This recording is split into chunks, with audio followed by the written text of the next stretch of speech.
Okay, morning. Not a good day for me today, but I've been trying to get this video out since yesterday, and it's just not working out. Um, but I need to share this information before it gets stale in my mind, and I miss out on any points. You guys know that I already put a video up about starting my building permit process. I paid 1,500 at the time. My concern at the time, because I don't know the process here, um, you can all agree that what happens in Ghana don't necessarily happen in Jamaica, or maybe it does in different ways, similar, but because in Jamaica, for example, anytime you're working with a government office or dealing with a government office, you there are certain things I know happen. Driver's license, for example, is something that you can just buy. You grease the right palm, you get your license, you go. Some persons don't even drive for it. I've known persons who drove for theirs and insist that they're not paying no money under the table. So I remember one friend in particular, I think he went back about 10 times and they had to, they're the ones who folded because they were tired of him going back. But he insisted that he was not going to do it any different because he wasn't paying them any money to get his license. And I had to agree. No, Ghana does the same thing in terms of you want not Ghana only. Don't get me wrong. Many places, some places you get away with it easier than others, right? Um, I personally believe so. When it comes to the third world countries, it's easier to get away with. There's less oversight and accountability, and that is why the whole corruption of government officials is very rampant, right? So in Jamaica, it's a little bit more clear cut. They're telling you upfront, give me a smalls, me can get it to you. Just give it to me. You go back to your office and me call you when you're ready. Over here, though, it's a little bit more insidious, right? You just don't know what you're getting into until you're in there. And I'm saying this because after visiting yesterday, I realized that I paid by 1.5 for nothing, right? Um, I think that's a very tactful way of saying it. The 1.5 I paid at the time, March 24th, when I went to the office, the gentleman says it's two-part payments. The deposits, he said two, then he said 1.5, which for an office, a public office, government office, was just weird. But you don't want to challenge them. You don't want to be confrontational or anything. Well, I don't. I don't know how somebody else. You can tell me how you would have dealt with it. I know somebody said they not give, people would say they not give them money, and unless they get a receipt. But in this case, I'd already handed him the money. I was expecting a receipt and was told that I would get a receipt later on when I paid the rest. So I get one receipt for the total amount, which to me was weird. But anyway, I that was March 24th. So you know that more than a month has passed. The inspection that I was promised, the site visit, did not happen. And I wasn't hearing anything. They took my number, said they'd call when they were coming and all of that. So definitely was unsafe because I'm not rich. I'd paid my money. I didn't have anything to prove I'd paid my money and I wasn't hearing from them. So I actually went in to find out where they were with the process, where I was in the process, and can I really get a receipt? When I went there, the gentleman who I dealt with before was not there. He was nearby, but he wasn't in his office. So the gentleman I waited with, he suggested that I wait. The gentleman that I waited with, I asked him a couple questions. And it was clear from the questions, his response to the questions, that let me not say it that way. I asked him about the process really. I asked him how long does the process actually take? He said no more than a month. 1 month. So by what he's saying, I should have already gotten my permit. I said 1 month. He said, when did you come in? I said, I came in here near the end of April, March, early April. I didn't have my phone, so I couldn't, check up. He said they had one meeting the 2nd of April. And they have another one coming up in the beginning of May here. So if mine didn't go in for that one, it would go in for this one. I said, okay. I said, what's the payment scheme like? He said, well, I don't remember where he said you paid, but he said, how did I, he was asking me how I did the payment. I told him I paid before. They say it's 2 parts. And I'm kind of raising, bro. I don't know. I don't think he meant to, but I deliberately wanted to see his expressions and so on. But anyway, he said, well, he's from a different department, so maybe they do theirs differently and whatever. I'll let you draw your own conclusions by that remark. I said, okay. I said, we will see. When the gentleman came that I dealt with before, and I told him what I wanted, because I told him I wanted to know where I was in the process and if I could get a receipt for the 1.5 I paid before. He looked, I guess he was looking for my documents. He looked everywhere on his desk, some pile of other documents he had, looked through them. He went through 2 or 3 listings looking for my name, none. He went to another office, told me to come with him. I went with him, and he had them search their stack of documents and went to some more lists. My name wasn't on it. Then he went to a book, and based on his reaction, I'm assuming he saw my name. And then he said he went out and went to another office. So he did find it, and he said it was in the approval stage. And this is because it's a sheet with a breakdown of what I should pay, and the total was 1,876. I said, but I paid 1.5 before, so 1.5. So you thought, tell me it's 3,376. I checked it up in my hand, and I was looking at me. So I said to him, so what about getting the receipt now for the 1.5 I paid? He said the person who should write the receipt is not here, and but once I paid the 1.8, I would get the receipt for the 1.8, and they'd move on with the process. I said, okay. He asked him if it did Momo. He said he wasn't sure. I should just go and get it. I said, just carry him over there. Maybe they took Momo.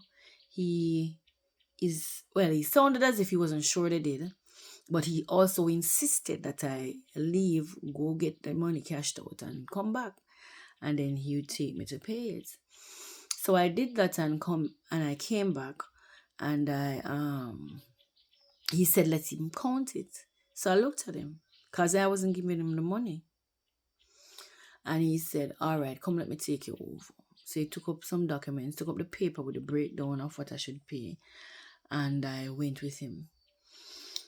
When I went there, it's another office, another building. It was the accounting office, and that's where I should pay. The gentleman who dealt with it wasn't in his office. I wouldn't have known that. He was talking to some guys. Then he said, give me a minute. He got up, opened his office, went in after him, and he sat. He asked me to sit. I took a seat. Then he opened a drawer with a key, took out a receipt book, and took the paper from the gentleman and looked. 1,876. He wrote up a very, very official looking receipt and handed it back to the gentleman. And then I handed him the money because I still had the money. Counted it. I gave him 1,900, and he took that money and opened another drawer.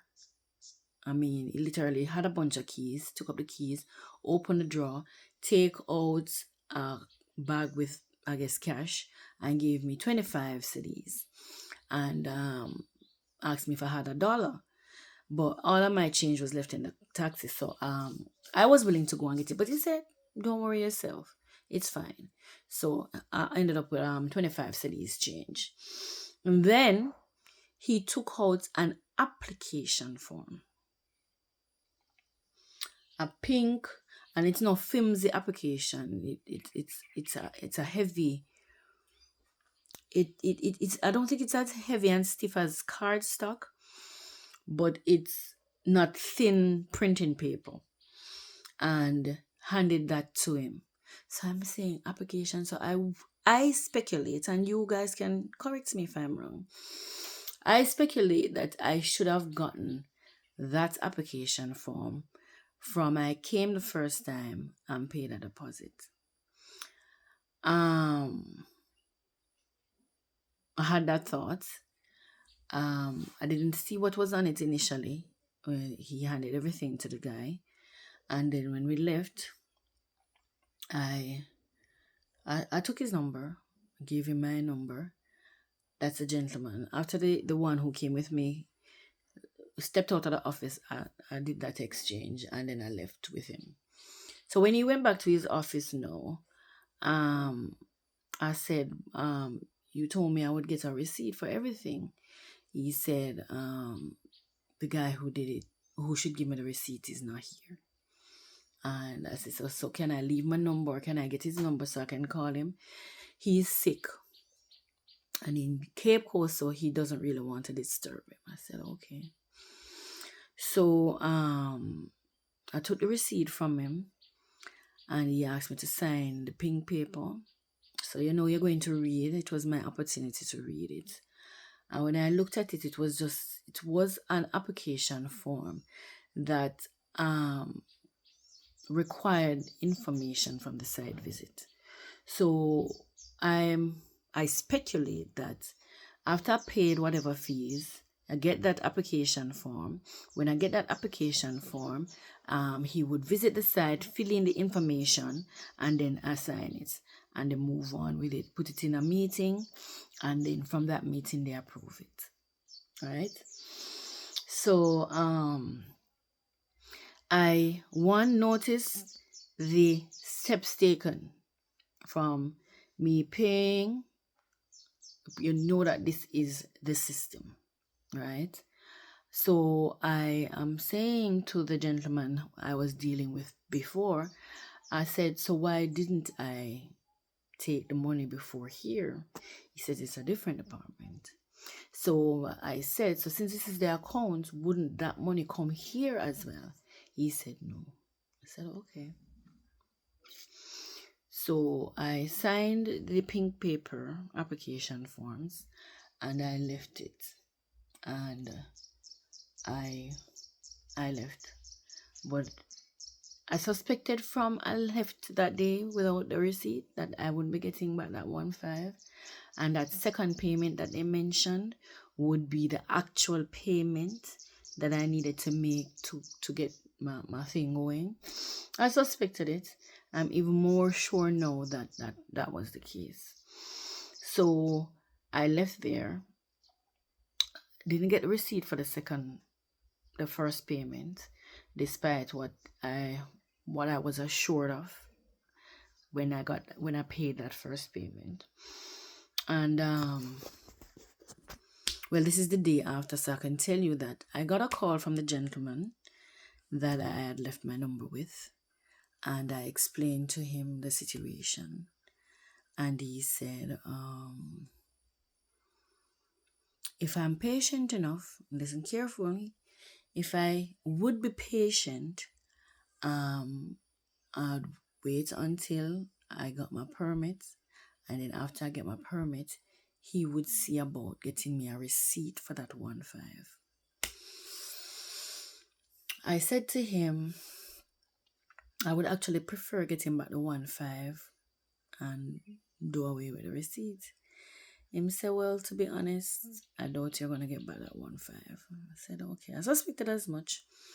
So I said to him that was my main concern because I really can't afford to lose it. But since I'm gonna lose it anyway, I don't want to put you in a position to stir up any hornet's nest. So I'm gonna ask you to just leave it at that. I will just accept the loss of the 1.5 and move on. Him say sorry about that and whatever. Now there's a number of ways you can react to this. It's not the first time I've seen situations similar where it's obvious that they are inured to ethics of the positions. I'm not talking about the man here that I talk. Maybe he's enabling the situation, because what I have found out is once these things exist in any office, any professional business, it's exacerbated by those around the specific culprit, if you want to say it. Let me say it that way. So they know it happens, but they're not going to oust them. And they may not do it themselves. They know it is being done, and they try not to involve themselves in it at all. So it continues. So I just want you guys to understand the parameters of how you should operate in this case. It doesn't make sense to get angry. It doesn't make sense to cuss out. Please, them always talk about who the angle and who upon the knife blade, and you're going to get the cut. So understand that going in, and be careful how you step. Still smile.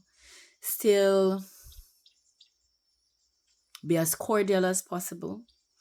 Trying to establish a rapport, even in the face of losing. Because even though it was obvious to me that this man took my money and I wasn't going to get it back, it didn't go towards my application any at all. I smiled with him. I was as polite as possible. I didn't say anything rude, nothing like that. I didn't challenge nothing. But I knew I wasn't going to get that money. I know it was BS when he told me that the person is sick. It was BS when he told me that he can't write the receipt. The other person had to. He was the one who had the money. But that is one battle that I think is specifically just leave the Most High to do it. I will be patient and wait until I get my thing. But even when I get it, I ain't gonna do nothing about it. What I am trying to do here is to caution persons who are listening that if it feels wrong, it's wrong. I'm telling the truth though, I really don't know if I could have insisted. Maybe I could have said, you know what? I'm not going to pay the money today. I'll come back and then take back the money. Maybe that would have saved me. But to be honest, at that point in time, I thought that I would be losing that money. The possibility exists, but I still wanted to operate and give them the benefit of the doubt.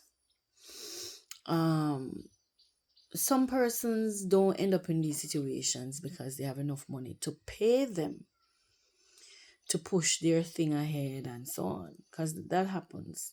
And there are foreigners, persons who move to Ghana who can afford to do that, and that's fine. It's their money, they work for it, but it makes it a little bit more difficult for persons like myself who really can't afford to grease anybody's palm.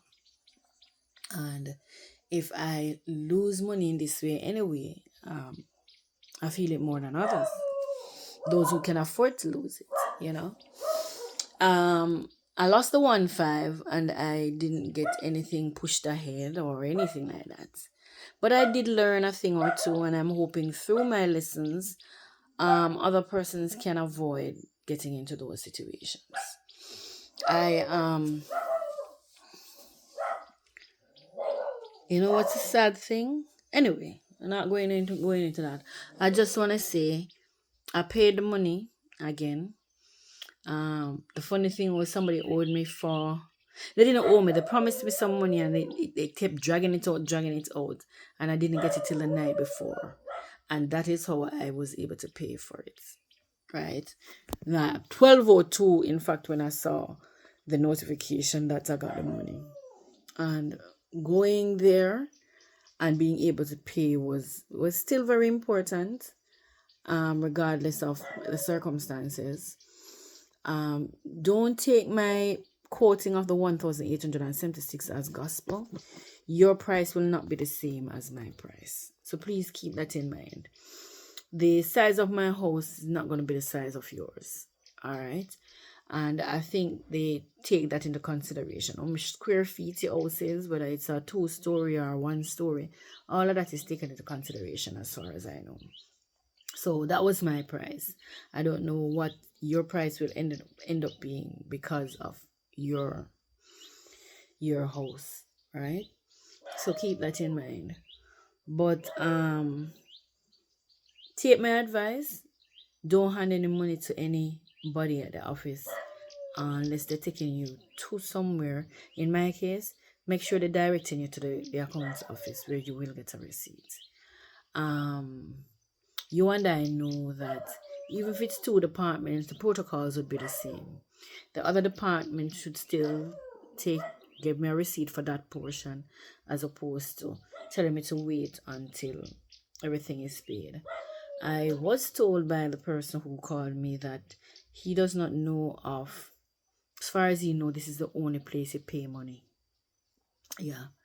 And he doesn't know about that protocol.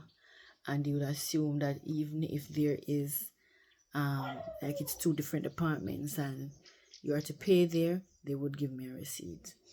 But since I didn't get one, I should be patient, wait until I get my my permit, and then he'll see how he can navigate to get me